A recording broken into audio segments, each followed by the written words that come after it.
देख रहे सभी दर्शकों को मेरा नमस्कार और आप सभी का स्वागत है। अपनी खबर आपनो एम पिछले एपिसोड में मैंने आपको दिखाया था अपनी खबर आपनो जिलो। जब जिला बना था गंगापुर सिटी तो साहब क्या कहना, बहुत लोग एक्साइट थे और ऐसा लग रहा था जैसे आजादी मिली है, गुलामी से आजादी मिली है। लोगों ने इसी तरह से सेलिब्रेट किया था और वो जो स्वागत का सिलसिला है वो अभी तक थमने का नाम नहीं ले रहा है। आज विधायक साहब अब हमारे साथ मौजूद हैं। ग्रामीण क्षेत्र की जनता ज्यादा इस खबर को देखती है, इस प्रोग्राम को देखती है। अपनी खबर आपनो जिलो आपनो एमएलओ। आज उसी अंदाज में हम बात करेंगे। बहुत सारे आपके दिल के जो सवाल हैं उनको भी हम एमएलए साहब से जानने का प्रयास करेंगे।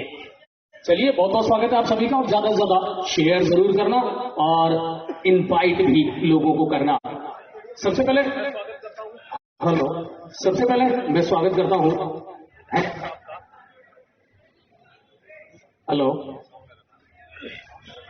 हेलो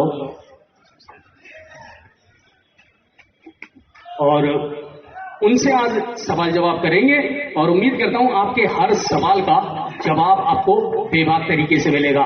अब अपने अंदाज में बात करता हूं। राम राम साहब और घड़ी खम्मा जतरा भी दर्शक देख रहा है उन सबन को राम राम। या अपना गंगापुर और आसपास की लैंग्वेज है, भाषा है जो वो आप अच्छी तरीका से समझा। जिलो बन को गाँव में अब भी दुनिया ने सोच रही है साहब यार जिलो बनवा सो कई चीज तो बदलेगी, कितने विकास को काम होएगो, वास्तव में जिंदगी बदलेगी कि नहीं बदलेगी। लोग इतने की एक्साइट है। गाँवन में बड़ी बड़ी डोकरी मोज पूछ रही है भाया ये जिलो तो बनगो पड़े जिला बनवास को कहीं बदलेगो। बहुत सारी चीज है, बहुत सारा सवाल है। ये सवाल का जवाब हम विधायक साहब से भी पूछूंगा। राम राम साहब, राम के जी आपको। अब सबसे पहली बात, लगातार स्वागत को सिलसिला चल रहा है, लोग अभिनंदन भी कर रहा है, जहां देखो वहां एक अलग जोश और एक उत्साह नजर आ रहा है। अगर हम यह पूछा कि विधायक रामकेश मीणा के तौर पे कितनी बड़ी ललक आपके अंदर या ही कि जिलो बन जाए और एक बहुत बड़ी सौगात हमारा क्षेत्र को मिल जाए। देखो भारद्वाज जी, ये सपना होता है कि वो अपने क्षेत्र में विकास की सौगात दे जनता को और सरकार से ज्यादा पैसा लेकर के आए, ज्यादा से ज्यादा विकास के जो अनसुलझे मुद्दे हैं उनको सुलझाए और क्षेत्र का विकास करे। यही जनप्रतिनिधि का काम होता है। हमारे ये जिले की जो मांग थी, ऐसा नहीं है कोई मेरे विधायक बनते ही कोई जिले की मांग चालू हुई है। ये तो बहुत पुरानी मांग थी। 1980 से लगातार गंगापुर के लोग गंगापुर को जिला बनाने की बात कर रहे थे। दुर्भाग्य से 97 में हमारा नंबर तो छूट गया और करौली जिला बन गया। वो राजनीतिक कारणों से बना। माननीय हंसराम जी गुजर साहब वहां से विधायक बने और उन्होंने जिद कर ली सरकार से कि मुझे कुछ नहीं चाहिए, करौली को जिला बनाओ, करौली को जिला बनाओ। उस समय भी बहुत जिद्दोजहद हुई थी, भाई करौली जिला नहीं बन सकता, गंगापुर बनेगा। लेकिन उनके आगे ये हमारी जो मांग है वो फीकी पड़ गई, करौली जिला बन गया। तो 97 के बाद में हम लोगों को बहुत निराशा हाथ लगी। हम भी ये सोच रहे थे कि अब गंगापुर के लोगों के साथ न्याय नहीं होगा, लेकिन सौभाग्य से अभी मौका मिला और हमारे लोकप्रिय मुख्यमंत्री अशोक जी गहलोत साहब, जो पिछली बार भी 2008 से 13 तक मुझे उनके साथ काम करने का मौका मिला, मैंने उस समय भी उनसे यही मांग रखी थी, मुझे कोई मंत्री पद नहीं चाहिए, कोई और लालच नहीं चाहिए, केवल और केवल आप गंगापुर को जिला बना दो। और मैं आपको आज खुलासा कर रहा हूं, 2013 में जिले की घोषणा होने वाली थी, लेकिन किन्हीं कारणों से एन वक्त पर, क्योंकि वो सूचना जो है लीक हो गई और गंगापुर जिला बनने से रह गया। अब की बार मैंने पहले दिन से ही इसको सीक्रेट रखा। मैं मेरा होमवर्क करता रहा। धीरे धीरे जो जिले के जो कार्रवाई थी, कागजी कार्रवाई, उसको मैं पूरा करता रहा। राम लोया कमेटी बनी, जब मुझे कई बार मौका मिला मैंने पूरे आंकड़े उनको जुटा करके दिए गिरिराज सिंह कुशवाहा साहब पहले कलेक्टर थे, उनकी रिपोर्ट मैंने उनको दी और पूरी भौगोलिक स्थिति उनके सामने रखी और जो जो कमियां थी कागजों में, उन कागजों की कमियों को मैं पूरा करता रहा और उसी का नतीजा है जब हमने 2018 में हमें जीत करके गया, उस समय भी एक ही मांग थी कि आपने 2013 में मेरी मांग अधूरी रख दी, गंगापुर के लोगों के साथ न्याय नहीं हुआ, इस बार आपको न्याय करना है और मुझे खुशी है 17 मार्च को गंगापुर को जिला घोषित करके माननीय मुख्यमंत्री जी ने हमारे साथ गंगापुर की जनता के साथ न्याय किया। अच्छा, पूर्व विधायक ने एक नारा दिया था, जल, जेल, जिला और रेल। लगभग 3 को तो आप खा गए, 3 मुद्दे तो खत्म हो गए। जल के लिए 6,000 करोड़ रुपए की एक बड़ी बृहद परियोजना आप लेकर के आए हैं चंबल में, 15.5 करोड़ रुपए, 18.5 करोड़ रुपए अलग से उसको लेकर के आए हैं। चंबल परियोजना के अधिकारियों से मेरी बात हुई थी। अब इस चीज में हम कितनी प्रोग्रेस करने वाले हैं जल के क्षेत्र में? अगर ये पैसा ढंग से लग गया और इसकी ढंग से मॉनिटरिंग हुई तो गंगापुर सिटी और उसके आसपास के क्षेत्र के लोगों को पानी की समस्या का कितना बड़ा समाधान होगा? भारद्वाज जी, हर विधायक अपने अपने प्रयास करता है, कोई ऐसा नहीं है। हर व्यक्ति अपनी कैपेसिटी के अनुसार, अपनी जो भी उसका व्यक्तित्व है उसके अनुसार वो कोशिश करता है क्षेत्र का विकास करने की। लेकिन जो उन्होंने मुद्दे उठाए, वो मुद्दे मान सिंह जी की विफलता नहीं है, वो भारतीय जनता पार्टी की विफलता है। उस समय जो मुख्यमंत्री जो थी वो 6-6 महीने तक एमएलए से नहीं मिलती थी, क्या विकास कराएंगे वो? अशोक गहलोत का दरवाजा रात को 10 बजे भी हम खटखटा देते हैं।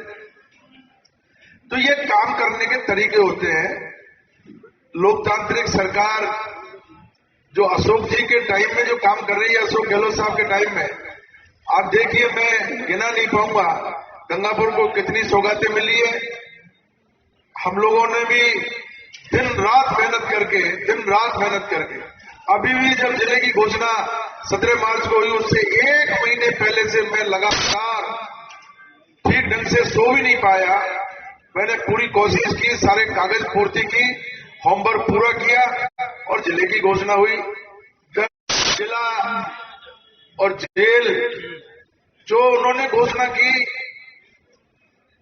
अब वो अति उत्साह में घोषणा तो कर दी, अति उत्साह में मान सिंह जी ने, लेकिन ठीक ढंग से काम नहीं हो पाया। मैं घोषणाओं में विश्वास नहीं करता हूं। मैंने कभी कहा ही नहीं कि मैं जिला बनवाऊंगा। मैंने कोई चीज की आगे चल करके कोई घोषणा नहीं की। मैं काम में विश्वास करता हूं और मुझे आज बेहद खुशी है कि गंगापुर की जनता जो मंसूबे लेकर के चल रही थी वो हमारे पूरे हो गए।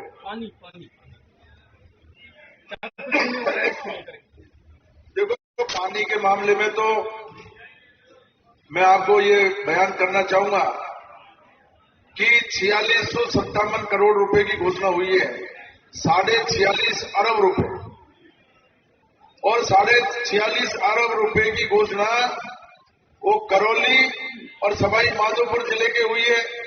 सवाई माधोपुर जिले के 177 गांव जो ईसरदा से जुड़ गए, उनको छोड़ करके और पूरे क्षेत्र में पानी की ये योजना लागू होगी। इतनी बड़ी राशि पूर्वी राजस्थान में पहली बार मेरे राजनीतिक जीवन में मैं देख रहा हूं। ये हमारे गंगापुर के लोगों के लिए सौभाग्य की बात है कि गंगापुर में अब कोई इंडस्ट्री आने से ये कह करके मना नहीं कर सकती कि साहब हम इंडस्ट्री कैसे लगाए, पानी नहीं। कोई भी इन्वेस्टर जो ये मुद्दा उठाता था, पानी नहीं है गंगापुर में, और वास्तव में इंडस्ट्री के लिए पहली प्राथमिकता पानी की होती है। पानी भरपूर मिलेगा और इतना मिलेगा, जरूरत से ज्यादा मिलेगा। और मैं गंगापुर वासियों को ये विश्वास दिलाना चाह रहा हूं कि जब लोग एक एक बूंद पानी के लिए तरसेंगे, आगे आने वाला समय बहुत कठिन समय है। पानी के लिए पूरे वर्ल्ड में त्राही त्राही मचेगी, अब मच रही है और आगे मचेगी। जब पूरे राजस्थान में त्राही त्राही मचेगी, उस समय गंगापुर के लोगों के रसोई में दोनों टाइम पानी आएगा और जब लोग एक एक बूंद पानी के लिए तरसेंगे तब गंगापुर में यहाँ पानी की जो है गंगा बहेगी। इतनी बड़ी योजना है जिससे हम लोगों को आगे तक फायदा होगा। चंबल के बीचों बीच इंटेक वेल बनाया है, वहां पानी की कभी जो है किल्लत नहीं आ सकती। जब तक ये संसार रहेगा, जब तक पृथ्वी रहेगी, तब तक गंगापुर में पानी की कोई दिक्कत नहीं आएगी। बात पर अच्छा, एक चीज और है जो लोगों के जहन में आ रही है कि साहब अब गंगापुर जिलो बन गो तो रणथंबोर गयो, त्रिनेत्र गणेश जी गया। गंगापुर जिला में अगर टोडा भीम को ना दो को थोड़ा बहुत हिस्सों अगर सपोटरा को ले लिया तो अभी जुड़ जाए। गंगापुर में बिचो गई, अब गंगापुर में बिचो गई यह सवाल जिस दिन हमारा दिमाग में आयो वहां दूसरे तीसरे दिन मैंने आपको एक लेटर पढ़ियो और वह लेटर लिखो आपने रेल मंत्रालय को कि साहब रेलवे की जो खाली जमीन है बाकू अगर डेवलप करी जाए और रेलवे इंडस्ट्रीज यहाँ पर विकसित करी जाए तो शायद गंगापुर जिलो एक अलग पहचान अपनी बना सके। बाकी पीछे का ही राज है।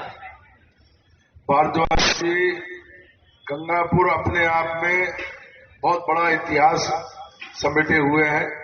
गंगापुर की भौगोलिक स्थिति ऐसी है कि पूर्वी राजस्थान में कोई भी शहर की नहीं है। हमारे बुजुर्गों का ये सौभाग्य था, उनके धर्म कर्म के फल थे कि दिल्ली बॉम्बे की बड़ी लाइन सबसे पहले हमारे यहां होकर के निकली। गंगापुर को बहुत बड़ा स्टेशन मिला। लोगो हुआ करता था, लोगों के 4 करोड़ रुपए कर्मचारियों को मिलते थे और 1 तारीख से 10 तारीख तक पूरा के पूरा बाजार रौनक से भरा रहता था। 4 करोड़ रुपए बाजार में आते थे, व्यापार बढ़ता था। लोगों जाने के बाद में हमारे यहाँ स्थिति खराब हुई है और अब गंगापुर को कोई किसी पहचान चिन्ह की कोई जरूरत नहीं है। गंगापुर अपने आप में पूरे भारतवर्ष में जाना पहचाना शहर है और मुझे यहाँ के लोगों पर बहुत ज्यादा भरोसा है क्योंकि यहाँ के लोगों को मैंने कोरोना के टाइम में उनका दिल अंदर से टटोल करके मैंने देखा।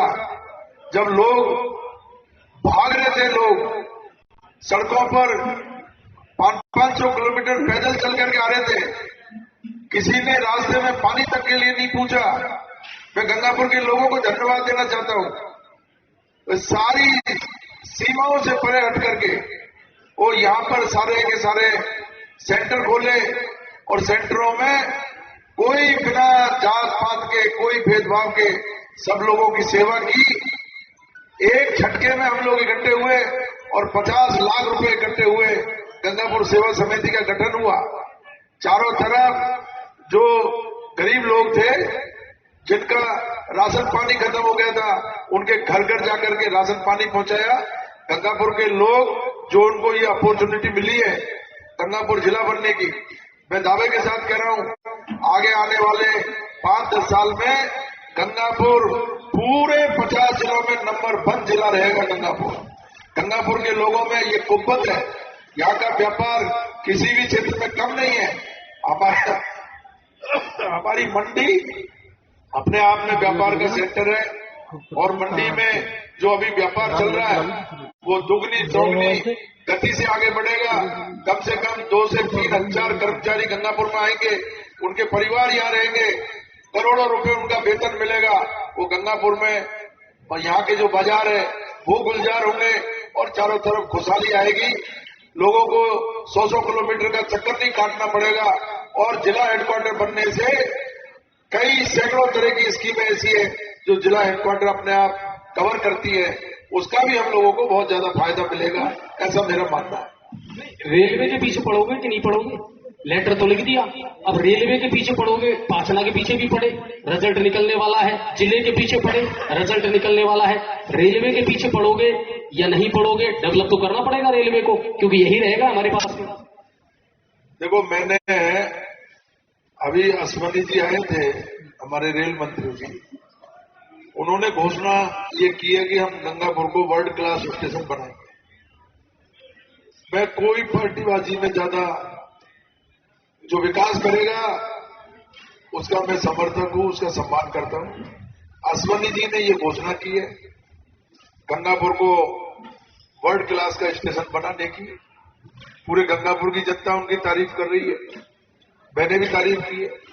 और मैंने उनसे निवेदन किया है कि आप वर्ल्ड क्लास स्टेशन बनाइए, और लेकिन वर्ल्ड क्लास स्टेशन तब बनेगा जब आप हमारी जो खाली पड़ी जमीन है उसका उपयोग करिए। आपको पहले से ही निःशुल्क भूमि गंगापुर में मिलेगी, और रेलवे चाहे तो या कई बड़े कारखाने स्थापित कर सकते हैं। मैंने वैष्णव साहब को तो लिखा ही है, इसके साथ साथ मैं हमारे जो सांसद महोदय उनको भी मैंने पत्र की कॉपी भेजी है। उनको भी मैंने कहा है कि मुंह खोलो, मुंह को बंद मत रखो। संसद में जाकर के अगर बोलोगे तो आवाज उठेगी, और जिन लोगों का वोट लिया है उनका कर्जा पूरा नहीं तो कम मात्रा में लेकिन चुकेगा। कर्जा चुकाने की कोशिश करो। गंगापुर के लोगों ने दूसरी बार आपको एमपी बनाया। विकास के मामले में सांसद महोदय का रुख थोड़ा ठंडा लग रहा है। मैं उनसे अपील करूंगा कि गंगापुर अब जिला बन गया तो गंगापुर को आगे बढ़ाने के लिए और भी जो काम नहीं कर सकते हो तो कम से कम रेल का काम तो भारत सरकार का है। रेल मंत्रालय भारत सरकार के अंतर्गत आता है। हमारे जो खाली जमीन पड़ी है उसका आप उपयोग कराइए। मैं सब जगह कोशिश करूंगा। और भारद्वाज जी, आपने कहा पांचना के मामले, पांचना का जो मुद्दा है 16 साल से उलझा पड़ा है। ये हर स्तर पर हमने प्रयास किया, नहीं सुलझा। मैं ह्यूमन राइट कमीशन में गया, मैंने कलेक्टर और एसपी के यहाँ सैकड़ों बार यहाँ पर मीटिंग की, लेकिन हमको सफलता नहीं मिली।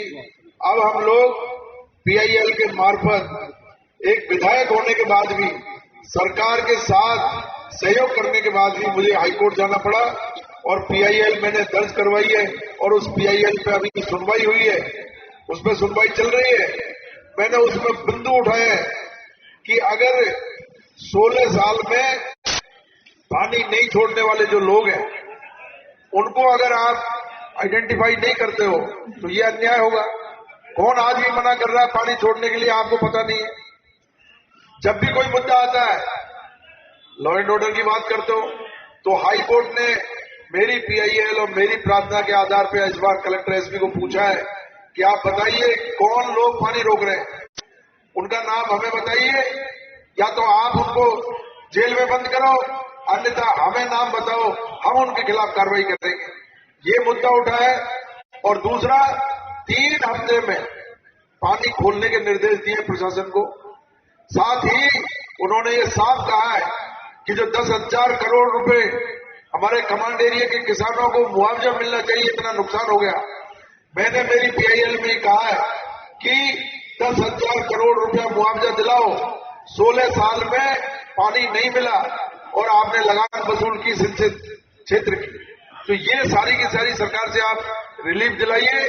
कोर्ट ने बहुत सख्त रुख अपनाया है, 3 हफ्ते का टाइम दिया है, और हमने साथ के साथ ये भी कहा है कि अब पानी, अब के बाद में पानी न तो नदी में खुलेगा और न लिफ्ट में जाएगा। अगर पानी खुलेगा तो सबसे पहले नहरों में खुलेगा, और यही नतीजा है। इस बार हमने एक बूंद पानी नहीं खोलने दिया। तो मैं उम्मीद कर रहा हूं कि अगले हफ्ते दिन में का पेज सुलझेगा, और यहाँ के जो 16 साल से अपने भूमि जो बंजर हो गई, थी वो भी बंद हो चुकी है, उसमें पानी आएगा।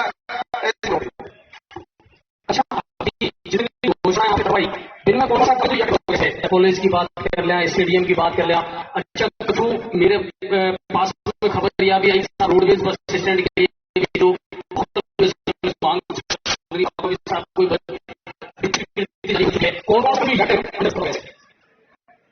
देखो, ये मैं अभी मैं लगूंगा तो घंटों लगे, गिना नहीं सकता।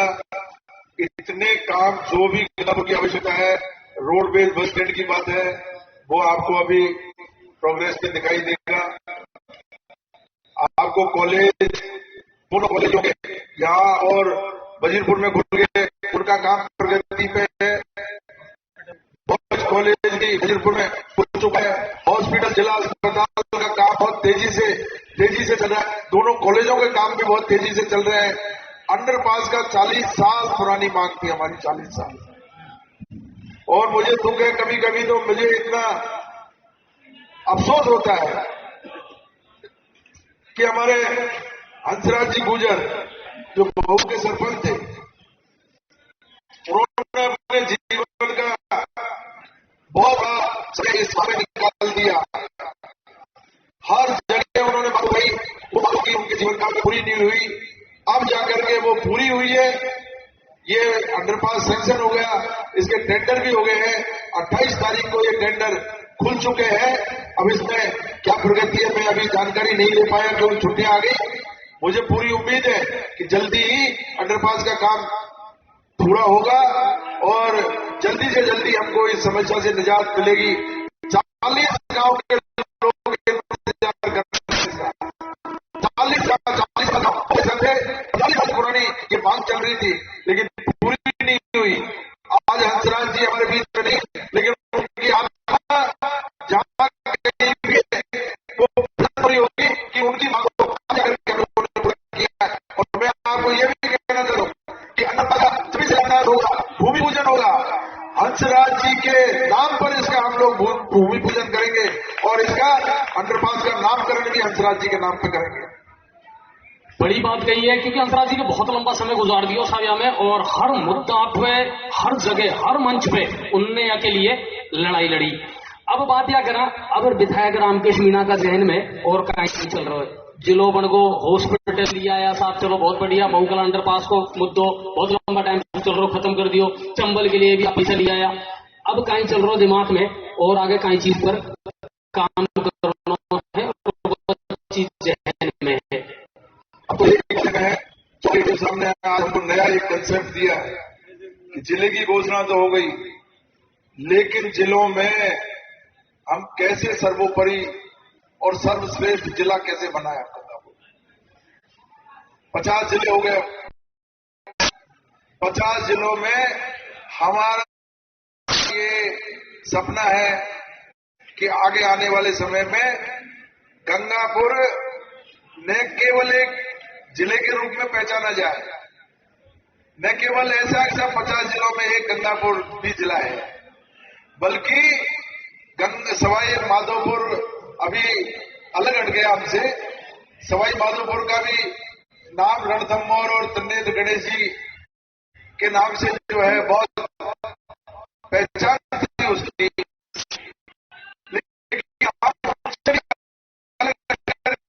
हम चाहेंगे कि सर्वश्रेष्ठ अगर पहचाना जाए तो गंगापुर को पहचाना जाए। इसका हम लोग प्रयास करेंगे और ये आम जनता के सहयोग के बिना संभव नहीं है। हम संगठन, सामाजिक संगठन, सभी एसोसिएशन, कर्मचारी, अधिकारी, व्यापारी सब मिलकर के और इस तरफ प्रयास करेंगे।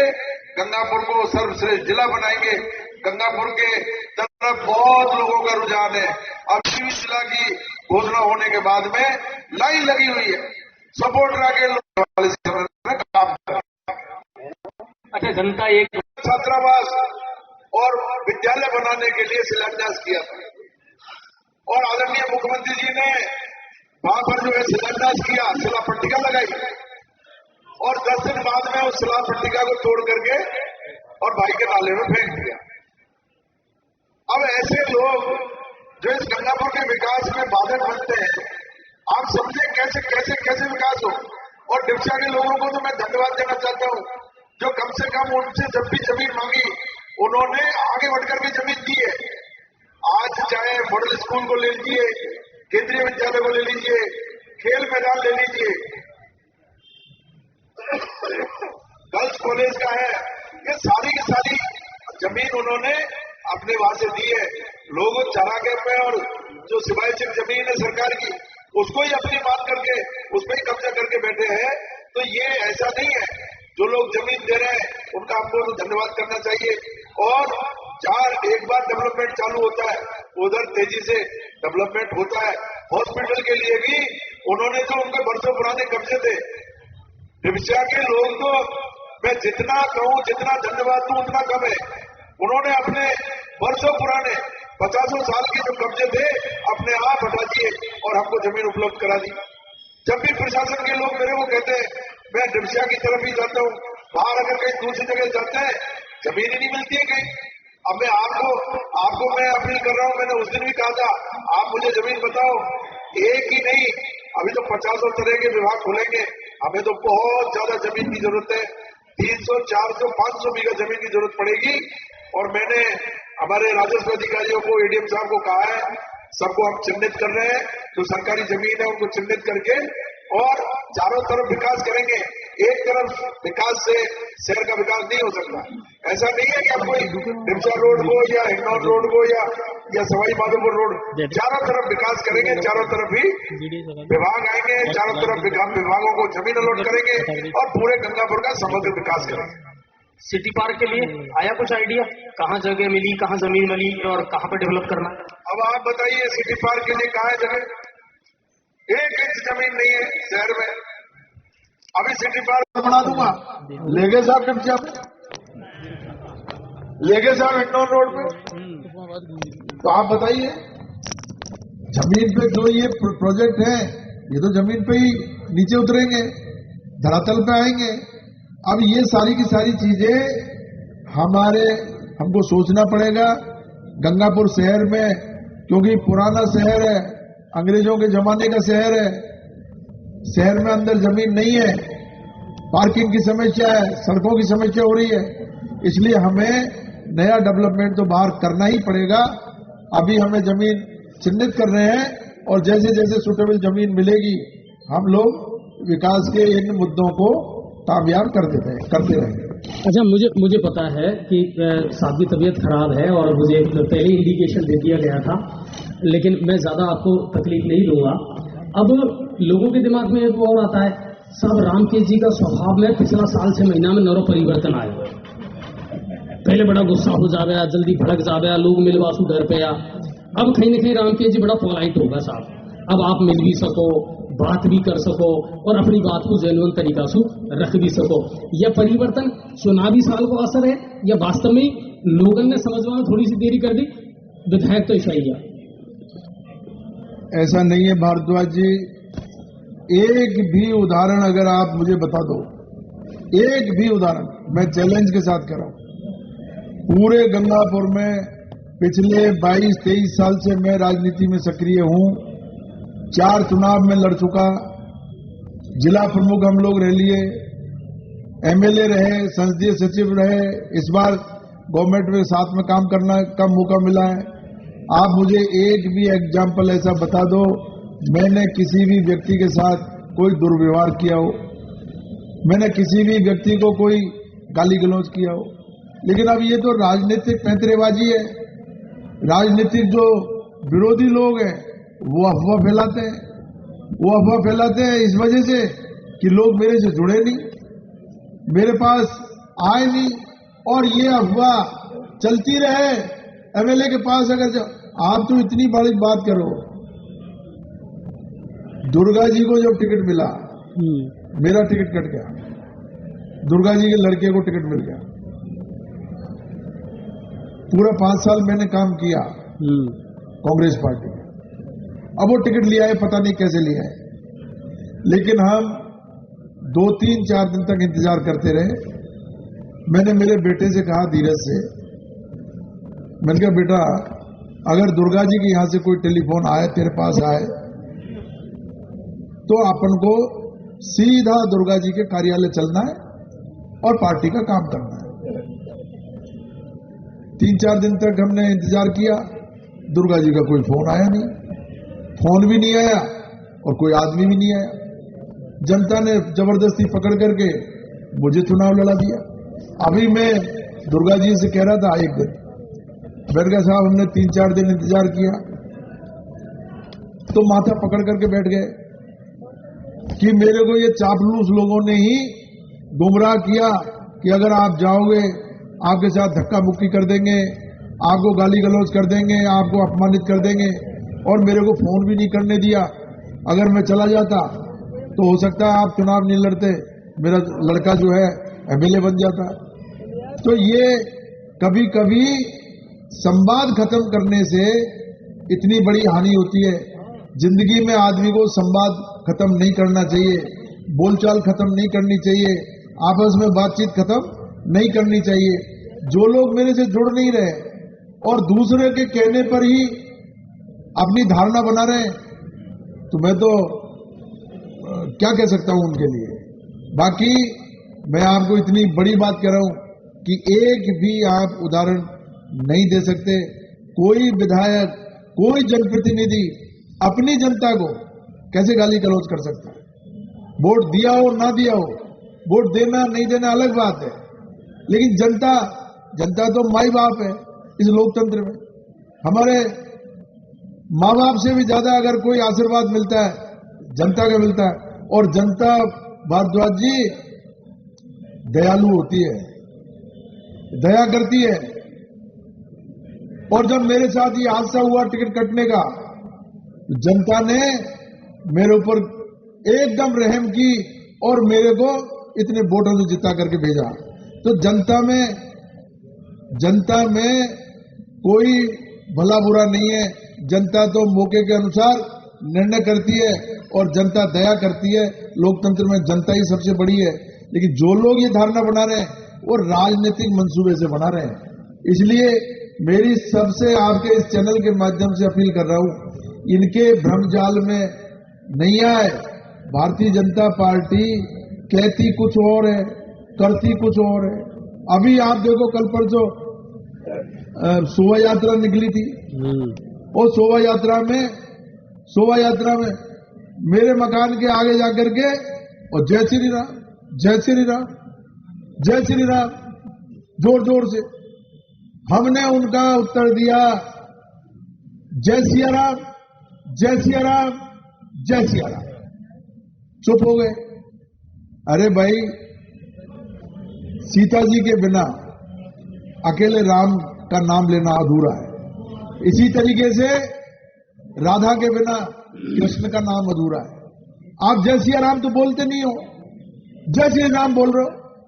और जय श्री राम को ये बीजेपी वालों ने ऐसा कर दिया कि अगर कोई सड़क पे 10-5 नारे लग जाए जय श्री राम के, तो अंदर घर में बैठा बैठा आदमी ये सोचता है कि कोई न कोई दंगा हो गया। मतलब दंगे का प्रतीक बना दिया जय श्री राम को। तो ये लोग जो है धर्म के नाम पे राजनीति करके और लोगों को उकसा रहे, शहर का भला नहीं कर रहे, शहर में गुटबाजी पैदा करके, फूट डाल करके शहर का नुकसान कर रहे। तो ऐसे लोगों के तो सावधान रहने की जरूरत है। आपके चैनल के माध्यम से सभी से ये कहना चाहूंगा कि ऐसे लोगों से सावधान रहो जो शहर को विखंडित करने पे लगे हुए हैं। नहीं, वो जय श्री राम जैसे अभी सुप्रीम कोर्ट ने भी एक आदेश दिया था कि हेट स्पीच को लेकर के अगर धर्म को राजनीति से अलग कर दिया जाए तो मेरे ख्याल से हेट स्पीच का जो मामला है ये खत्म हो जाए और ये नफरत वाली जो राजनीति है वो खत्म हो जाए। वो चाहे जय श्री राम हो या जय सिया राम हो। और आप तो इस बात को अच्छी तरीके से जान रहे हैं। और राहुल गांधी को लेकर के भी बहुत कुछ होगा, लेकिन फिर ये इंटरव्यू बहुत बड़ा हो जाएगा। मैं उतना वक्त आपका नहीं लूंगा, आपकी तबीयत खराब है। अब आने वाले दिनों में 2023 में चुनावी जो रणनीति है उसको लेकर के क्या समझ रहे हैं? नेता प्रतिपक्ष राजेंद्र राठौड़ अब बन चुके हैं, उपनेता प्रतिपक्ष जो है सतीश पूनिया बन चुके हैं। अपनी स्ट्रेटजी पर काम कर रही है भारतीय जनता पार्टी। कांग्रेस जो है वो अपनी स्ट्रेटजी पे काम कर रही है। पहले ही चेहरा हो चुका है गहलोत साहब का। पायलट साहब का अस्तित्व कहां है? उनके बारे में आपने भी बहुत कुछ बोला है। ऐसा है भारद्वाज जी, बीजेपी कुछ भी रणनीति अपना ले, मैं देश के और स्टेट की बात नहीं करता हूं, लेकिन राजस्थान में मैं जरूर ये दावे के साथ कह सकता हूं कि अशोक गहलोत साहब ने जो काम किए हैं और जनता को रिलीफ देने का जो काम किया है, उससे राजस्थान में कांग्रेस दोबारा रिपीट हो रही है और बहुत बड़ी तादाद में सीटें लाकर के रिपीट हो रही है। आप ये देखिए, जो गैस का सिलेंडर 1200 रुपए में बेच रहे हैं और सरकार ने 1 अप्रैल से, राजस्थान सरकार ने 550 रुपए 500 रुपए में देने का निश्चय किया है। गैस के दाम कहां से कहां पहुंचा दिए, पेट्रोल के दाम, डीजल के दाम, दुनिया भर की महंगाई से कमर तोड़ दी लोगों की। ये जनता भूलेगी क्या? बिजली का बिल 100 यूनिट तक जीरो, किसानों को 2000 यूनिट बिजली का बिल जीरो, ओपीएस है। तो मैं कितनी योजनाएं गिनाऊं जो आम आदमी से जुड़ी हुई है, आम आदमी जिसका फायदा ले रहा, 1000 रुपए पेंशन के पैसे करती है। तो ये ग्रामीण क्षेत्र हो चाहे शहरी क्षेत्र हो, सब जगह अशोक गहलोत साहब ने चिरंजीवी योजना में 25 लाख रुपए तक का बीमा है। बताइए आप, लोगों के जर जेवर जमीन बिक जाती थी, आज किसी को चिंता करने की जरूरत नहीं है, सीधा आपने हॉस्पिटल में जाओ और इलाज कराओ। तो ये योजनाएं, क्या इन योजनाओं का सरकार को फायदा नहीं मिलेगा? बिल्कुल मिलेगा। ये कितने भी पाखंड कर ले, भारतीय जनता पार्टी कामयाब नहीं होगी। 2023 का ये चुनाव है, इसमें कांग्रेस फिर रिपीट होने जा रही है। जहां तक पायलट साहब का सवाल है, पायलट साहब तो पहले भी कांग्रेस में उन्होंने काम किया, लेकिन वो गलत सलाहकारों के चक्कर में पड़ गए, जल्दबाजी कर दी उन्होंने, और जल्दबाजी करके गलत निर्णय ले लिए। अब उनके ऊपर डिपेंड कर रहा, मैच्योरिटी के निर्णय लेंगे। अगर समझदारी के और जैसे उसके उनके परिवार की जो व्यक्तित्व रहा है, उस व्यक्तित्व के अनुसार अगर निर्णय लेंगे तो पायलट साहब का भविष्य भी बहुत उज्जवल है। और कांग्रेस पार्टी में अगर काम करेंगे तो सब लोग मिलकर के काम करेंगे। वो बड़े नेता हैं, जैसा निर्णय पीसीसी और एआईसीसी का होगा उसके अनुसार काम करेंगे हम लोग। और अब आखिरी सवाल आपसे, गंगापुर की जनता सिर्फ इतना जानना चाहती है साहब, ये गड्ढों से और टूटी सड़कों से निजात कब मिलेगी और शहर की सड़कें कब दुरुस्त होकर के और ये शहर पहले की तरह मुस्कुराएगा? बहुत जल्दी आपको ये सब देखने को मिलेगा। अभी मैंने एलएनटी से और उनसे सब बिल्कुल लिखित में ले लिया है। 31 मार्च को लिख करके लिया है, उसके बाद में ही उनको छोड़ा है। वो जल्दी इसको ठीक करेंगे और जो पैसे कम पड़ेंगे उनके लिए मुख्यमंत्री जी से भी मैंने हाँ करवा ली है, पैसे लेकर के आएंगे और गंगापुर की सड़कों को दुरुस्त करेंगे। गंगापुर में पानी के लिए 15 करोड़ रुपए एक्स्ट्रा मंजूर करवाए हैं, उनका भी टेंडर जो है हो गया।